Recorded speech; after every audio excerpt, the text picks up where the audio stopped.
Veiko, mis on sinu selline, ütleme, esimene soovitus inimesele, kes kodus mõtleb, tahaks ATV-d, hakkab netist vaatama, et kuhu poole pilku pöörata või mida tähele panna? Ära tee ju kodus otsustust üksi, et sa võid eeltöö kõik teha, oma internetioskusi kasutada, surfata ühelt lehelt teisele, aga lõppotsus jätta spetsialistide kasuks. Et tule müügisaali meie juurde või meie edasimüüjate juurde ja küsi spetsialisti käest ka arvamust ja las see spetsialist olgu ikkagi reaalselt margiesinduse töötaja, mitte naabrimees. Et see oleks võib-olla minu soovitus. Inimene peakski endale tegema kõigepealt selgeks selle, et mille jaoks ta reaalselt ATV-d vaja on. Et kas ta tahab lihtsalt metsast küttepuid välja tuua, kas ta tahab lapsi sõidutada sellega, kas ta tahab sõpradega minna off-roadi sõitma või on tal üldsegi mingisuguse suusarada vaja tõmmata ja nii edasi, et eks siis ta peab enne kõik ise tegema selgeks, mis valdkonda ja kui suures töömahus seda ATV-d vaja on.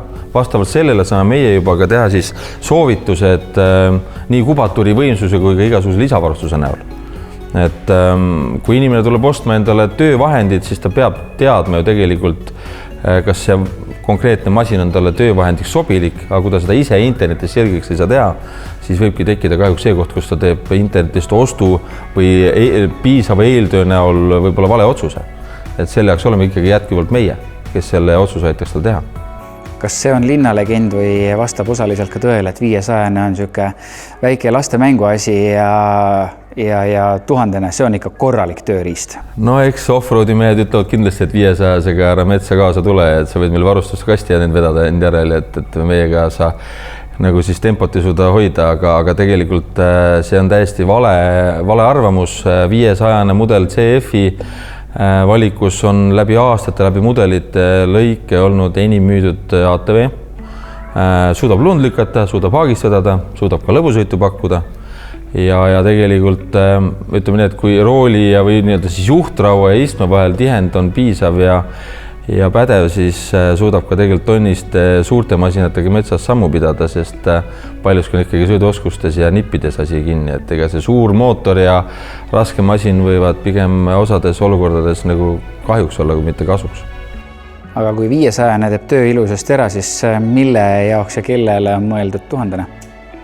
Nagu ka automaailmas on ka ATV maailmas on keskklassimasinad ja on lipulaevad, et 1000 on lipulaev ja see peab olema mudelivalikus.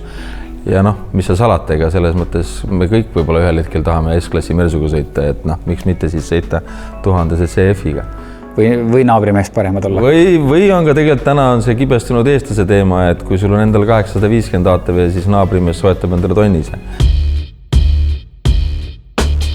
Kas siin kehtib ka mingi selline loogika, et raskem masin, näiteks nagu 1000 on, lükkab lund paremini, sest et ta lihtsalt püsib selle libeda peal võib-olla paremini, suudab suuremat hange edasi liigutada? Ta ei ole linnalegend, aga seal on, ütleme nii, et nii palju kui inimesi, nii palju erinevaid arvamusi, aga küll on seal tegelikult mingid sellised reaalsed fakte ikkagi mõlema masina puhul olemas, et lihtsalt kergema mootoriga, kergem masin, näiteks ala seesama 500, millest ennem rääkisime, tema libedates oludes nii-öelda siis 4-ratta ringi rabamine ei tule nii lihtsasti, kui tuleb suurema masinaga ja suurema mootoriga masinal. Et ehk siis suurem masin suurema jõudlusega võib, ütleme siis lumistes oludes olla justkui natukene nõrgemate näitajatega puhtalt sellepärast, et ta ei saa nii palju seda jõudu maasse.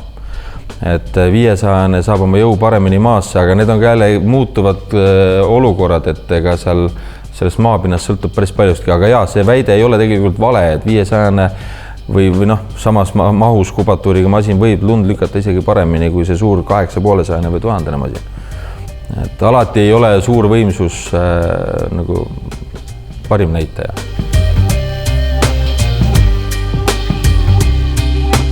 Hinna ja suutlikkuse kvaliteet on nagu kõikidel CF-idel hea. Aga hinna ja suutlikkuse osa on just väga hästi paigas. Et ta tõesti suudab oma asjad kõik ära teha ja mina ütlen küll julgelt, et mina metsas pöialt nagu päris igas kurvis sirgeks ei julge lükata, et see kiirus on muljet avaldav, puude vahel hakkab see asi rohkem tunneliks jooksma, nii et 500-ga saab väga hästi fun sõitu ka teha.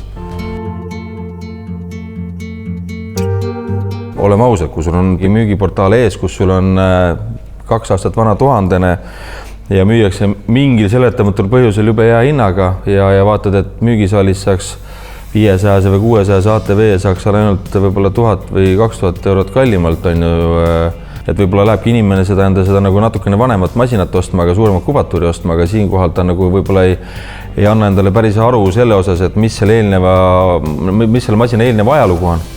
Et igasugused remondi ja varjatud kulud võivad tulla päris kiirelt peale ja ega see ka töö tegemise juures, et kui sul on nagu eelarve ette suhteliselt piiritult ette pandud, et siis see võib natuke töö tegemisel piire seada, küll aga ka nendest piiridest, nendest töödest tuleks nagu meie kui müügispetsialistidega rääkida, sest on vahendid, kuidas seda tööd võib-olla lihtsamini teha ja mingite lülitite või seadmete näol seda enda igapäevast tööd nagu mugavamaks teha.